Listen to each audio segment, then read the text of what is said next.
Good morning and welcome to Morning Scoop for Friday, December 10th. This is your daily Buckeye fix. I'm Tom Orr. The Rose Bowl game against Utah in 22 days, the game against Michigan in 352 days. Ohio State's defense is going to look a little different next season under new defensive coordinator Jim Knowles, but today we're going to take a deeper look at exactly how much different it might really be and which players might benefit from that. My guest today is Buckeye Scoop's X's and O's guru, Ross Fulton.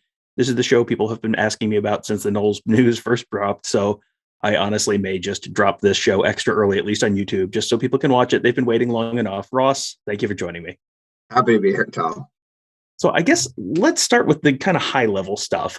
What can you tell us just about Knowles' overall preferred defensive alignments and just philosophy in general?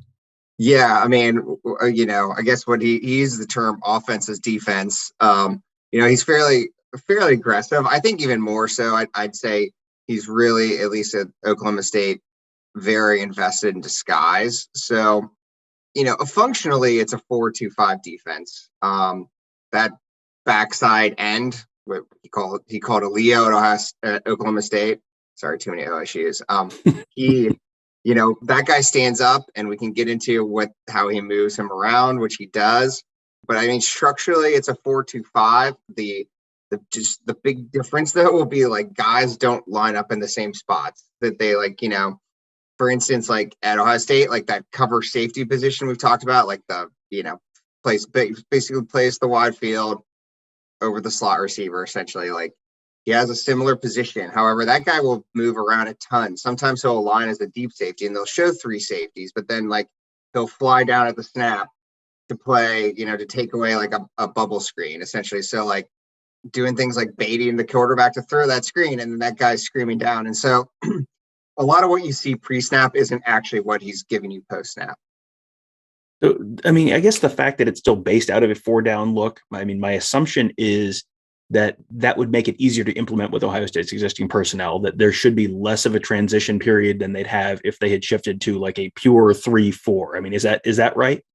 Yeah. So it gets confusing because in college football, like even the teams that play a 3-down look, like a tight front or like even a 3-4, they aren't too gapping it really, mostly. So like, the old difference between a 4-3 and a 3-4 was like the nose guard in a 3-4 was head up over the center, and he was playing like both gaps on each side, each age gap. And like 4-down, you're playing a single gap. So everything Jim Knowles is doing, even when he's showing a 3-down front, like stacking that Leo, it's still going to be a single gap. Usually they're slanting one way, and the Leo will then account for the opposite side A gap. And so, yes, to answer your question, it should be a relatively painless transition in the sense it's not like the personnel can't fit into what they're doing. It's more going to be, the transition is going to be like, there's a lot more going on, whether it's actually harder for the defenders to learn, I'm not sure, but there's going to be more volume. And you've brought up the Leo a couple times already, so let's talk about that. Can you sort of explain what that spot does and who might be a good fit for the Buckeyes? Yeah, and so we have a lot on this, right? Because I've tweeted it out. Like he did a coaching clinic this year where he talked all about that position. So, people can look that up and watch a lot about the Leo, right? So the Leo is just, it's what I would consider a rush side defensive end. In fact, like I think under Tressel at different times, they in fact called that guy a Leo as well. So it's like, it's an old-ish term for like the weak side defensive end. So like the guy away from the tight end, who's traditionally always has been, like that's what Will Smith played at Ohio State under Tressel too. Like the guy who's more of the pass rush first guy, a little bit smaller. So what he does though is he'll move him around now. And so like instead of just always lining up as like the weak side end, they will do that plenty, but like he'll stack him. So he'll bump all the defensive line down. So like the nose guard will in fact line up over the center. Like he'll talk about like you can put your guys in different spots, but essentially like he wants to stack the nose guard over the center and then put the Leo right behind him. So you're kind of in a stack leg. And then from there, he'll have him essentially, again, as I mentioned earlier, like play the A gap. But essentially what you're trying to do is throw off the offensive line in terms of, identifying their blocking assignments. And then that guy basically, you kind of pick people off. So like we've talked about this with the Ohio State offensive line this year. Whereas like you want to prevent guys from combo blocking and getting off to linebackers. And so really doing it, a lot of it is to free up then the linebackers to be able to flow to the football. And then the other thing he'll do is like he'll line them up in the A gap. Like we've used the term mug before, right? So like he'll mug the Leo over the guard. And so again, same kind of look. It kind of looks like a 3 down front where you got the stand up Leo over the guard. And again, like what he wants that guy to do is like, especially against teams that use like a lot of gap schemes, like Michigan ran, tons of counter tray against Ohio State this year. Like when that guard pulls, he has the Leo just basically fly into that backside A gap. And again, you're just kind of trying to disrupt and mess up blocking assignments. And so, he likes to talk about how this is like pretty easy for the Leo. It's not like he's actually playing as a linebacker in these spots. He really kind of like has one assignment, but it's again, just to throw off blocking schemes. Sometimes he'll line in a stack and then he'll go back essentially to the edge, like where he came from on rushes. And so you're just doing a lot more instead of being static pre-snap. Yeah, and I think that's one of the things that's kind of interesting is what the quarterback sees pre-snap is not necessarily what he's going to get after the ball is snapped. So I mean, how does he accomplish that? What is he doing like after the snap to really confuse that quarterback? And I guess the bigger question I think is how big of a difference is that from what the 2021 Ohio State defense is doing? Yeah, and so that's the thing. At the end of the day, like the concepts aren't all that different. I mean, we can talk about pattern matching and how that's different, but he's running a lot of similar like scheme stuff, like single gap up front. He'll use hot pressures, he'll use cover 4 concepts, cover 3, but like getting there is different, right? So like another thing you'll see them do is like he'll align with 3 deep safeties, and like that's kind of again become like kind of an in vogue thing, right? Like Heacock at Iowa State started that. Brent Venables did it against Ohio State in the playoffs, but like so the one play comes to mind where like Oklahoma sent their number 2 or slot receiver in orbit motion, which we talked about with Michigan as well, kind of going behind the quarterback. And, whereas like Ohio State would have had that guy covered up and then had to rotate down to account for that. Like he just had 3 static safeties, but at the snap, the quarterback's reading that, he pulls it to throw the bubble, and that like middle safety who's actually, in Ohio State's parlance, the cover safety, he's just like flying down to account for that guy. And so again, you're just using disguise to accomplish some of the same thing. I think you can probably tell. I mean, that's been essentially the opposite of what Ohio State did. I mean, by definition, like aligning with your safeties rotated pre-snap into a single high is like eliminating the element of disguise. Now, Matt Barnes, after Oregon, they tried to implement more of it, right? And they at least align and split safeties, but it's Ohio State's been a pretty static defense. And so I think at the end of the day, some of the concepts and positions are the same, but like, what you see pre-snap for the offensive line and the quarterback is often different than what you're going to get post-snap. So you talked about the deep safeties here. Let's talk about the deep safeties. They currently have the cover safety, the deep safety, the bullet. How do you expect that to change next year? I mean, is the bullet now a thing of the past? Are there specific, or, are there separate safety roles that he has? And then are there specific guys you'd expect in those new roles? Yeah, I mean, the bullet became a thing of the past when Matt Barnes took over and changed everything, right? I mean, we've talked about this. Like, the bullet is just the boundary safety, essentially. And so, and actually, how Ohio State deployed their safeties this year is pretty similar in some ways to what Knowles is doing. So, like, he does have the boundary safety. He has terms for them all, but again, you have a boundary safety who's like more involved in run support, just because by definition, like when you're in the boundary and all the things we've talked about in college football, like you have to account for numbers to the field. And so, then they have more of a field safety who is the Josh Proctor, Bryson Shaw position. And then the cover safety who, will be counted on to do some man coverage stuff. But again, like that to me is one position where they move that guy around a lot more than Ohio State did. But I do think in some ways, like a guy like Latham Ransom, like is pretty well suited to do that. And, my sense is like all their defensive backs are at Oklahoma State were more involved, more prepared to be involved in run support than Ohio State's were this year, which I think will be somewhat of a change and a welcome one because that was a big issue. So I do think like personnel wise, it fits pretty well. And again, conceptually, I mean, I think that's part of probably the appeal from Ryan Day's perspective is like, when you sort of strip away, as I said, some of the disguise and stuff, there's a lot of commonalities there, at least that they can build on and have the personnel to build on. You mentioned pattern matching a couple minutes ago, and that's something that the Buckeyes have really not done much right now, but that's something that a lot of other schools do. Is that something you're going to see more with Knowles now? Yeah, so right. So Ohio State did do some when they went to cover 4, because like you can't run that without it being a pattern matching. I guess you could, but you don't see people do it. But so, I mean, it was really in cover 3 where it was just like, guarding grass. And we had lots of bad examples of like Ohio State guarding grass this year. And so, he will pattern match out of cover 3 is the big one. I mean, they'll blitz and they'll run, kind of like fire zones like Ohio State did, but they'll pattern match out of it. And, you see that especially with like carrying inside receivers vertically or getting out in the flats. And so, that'll be a change. But again, it shouldn't be one that is that hard to implement. As I said, they were already kind of going that way. It's just hard to do it in the middle of the year. And again, it's a very necessary change because there's just like way too many examples of, guys guarding grass and not being able to carry receivers vertically or get out on patterns in the flats and things of that nature.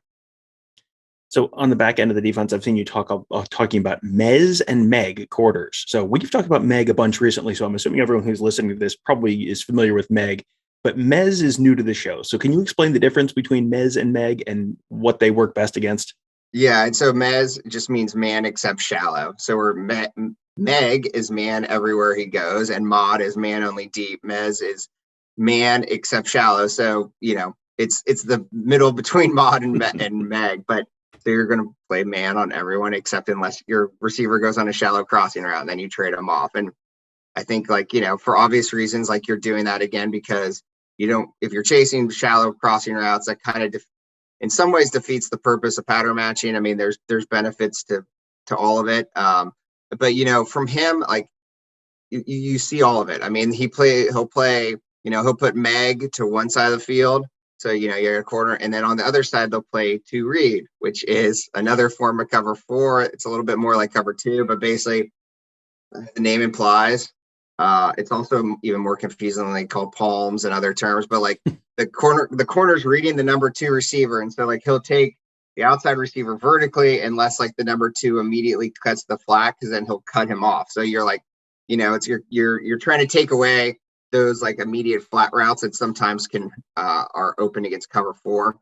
And so all that's to say that like, again, I was going to say derogatorily, like we're moving into a big boy defense that like most college football teams play instead of sort of like the 8th grade version that Ohio State had been operating at times this year. Like, you're going to get all your varieties of cover 4, cover 3 pattern matching, blitzes, disguise. So it's definitely going to take, I guess we'll see if there's growing pains. And, that a part of what's hard too is you see what he does with Oklahoma State, but again, it's always like good coaching is like adapting what you're doing, both to your personnel and your opponent. And so, you'd have to, he'll, I'm sure, get in there. He'll break down probably all the film from this year of Ohio State's, like both games and practices, to see the personnel and like look at, what's available and like what fits. Like for all we know, he may want to do more 4-down stuff because like now he has the defensive ends to do it with. And so it's well, obviously like spring will give us a little bit more insight into that, but you can at least see that like, he will certainly use more variety in the back end and up front, to be honest too. He did a lot at Oklahoma State without having Ohio State caliber players. Most places I looked up earlier in the week, and the Cowboys have 1 player on defense ranked as a 0.9 or better on the talent composite. Ohio State has either 31 or 32 on defense, depending on if you want to count Cade Stover. How big of a difference does that make for a coach in terms of just now your guys are probably a little bigger, a little faster, a little stronger? I would assume that opens up a lot more possibilities as to what he can really try and do. Yeah, and I mean, I think that's kind of partially why Ohio State has done what it has done. I mean, when you have, let's say, lesser talent, for lack of a better word, you do need a little bit more disguise or other things to try to, or you better execute really well, like the Iowas of the world at what you do. this allows you to be a little bit more, but the downside of disguise is obviously like you can get caught out of position, you can get caught not getting set, you can, so maybe if you want to, you can probably tone that down a little bit less if you have the personnel. I mean, but conversely, it also gives him, plenty of options. I mean, to me, like that Leo spot, like Jack Sawyer seems like a good fit for that. You can keep him at his current size and now you take advantage of his versatility. But you could also mix in even smaller guys there for different situations if you wanted to. And so, it should certainly give him some options. And but in theory, it could also let him. I'm going to play 4-2-5, especially like playing the run. How much do you want to disguise versus like being sure that your gap sound? Is there a spot where you think they might have a personnel issue where he might not be able to do everything he wants to do because of who they have, or they don't have the guys to run that particular spot? Or is that really not much of a concern with Ohio State's talent? Yeah, I mean, I don't have so much concern. I mean, he is also walking into a fortunate situation, right? Where like they were very young on defense last year, and so they're going to have a lot of guys back. I think the one question, I guess, obviously, like, I have to see how linebacker works. I mean, it's asking the linebackers to be kind of different, and I mean, in some ways, good. You're like protecting them with that Leo. But I think then the other question too is like, let's say like Zach Harrison and Tyreek Smith come back. Like, I could see Zach Harrison like doing that Leo stuff, but then it's like, again, like you have more traditional defensive ends. Like, do you want to use them as more traditional defensive ends? And like how much a ratio do you want to mix those guys around versus, and then, I think the question then also is like in the interior, like, if you're going to do more like tight fronts or whatnot, like who are you bumping into those 3 down linemen? Like, are you going to, put your defensive end sort of in that position or are you bringing in like bigger guys? And then like, does Ohio State have enough interior guys to do that with? But I think he should be in a pretty good position to be able to work with whom he has. So how much I'm going to let you go on this one. How much does this change the ceiling for the Ohio State defense? Like this year's defense is 17th in SP plus. It's like, it's not bad, but they had major problems at certain points. Can he turn this into, if not a Georgia defense, at least does this now look like this could be the 2019 Ohio State defense kind of level defense again, or not quite that much? I mean, it should. I guess it's a question of like how much growing pains there are, or time to adapt and change. But as I said, like 2019. I mean, I can't say there's a Chase Young, but there's certainly there's lots of returning players. Like, I think that there are guys who got a ton of experience this year who should be back, particularly if Josh Proctor comes back. I mean, I think that's pretty crucial. But he should have a lot of good pieces to work with. And then like half the key is like, we talk about the scheme and all this stuff, but like, it's just like execution as well. I think the first thing that starts with is like having leadership from the top. I mean, it's kind of hard when you're, this year was in a vacuum, right? You basically demoted your defensive coordinator after season 2. You don't really have one. You have this sort of,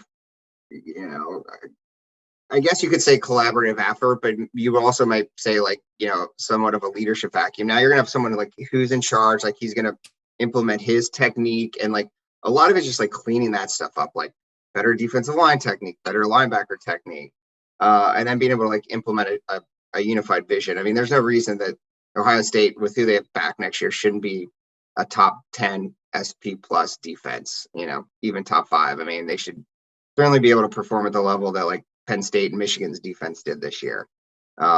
So I would think it makes a big change in a positive way for Ohio State.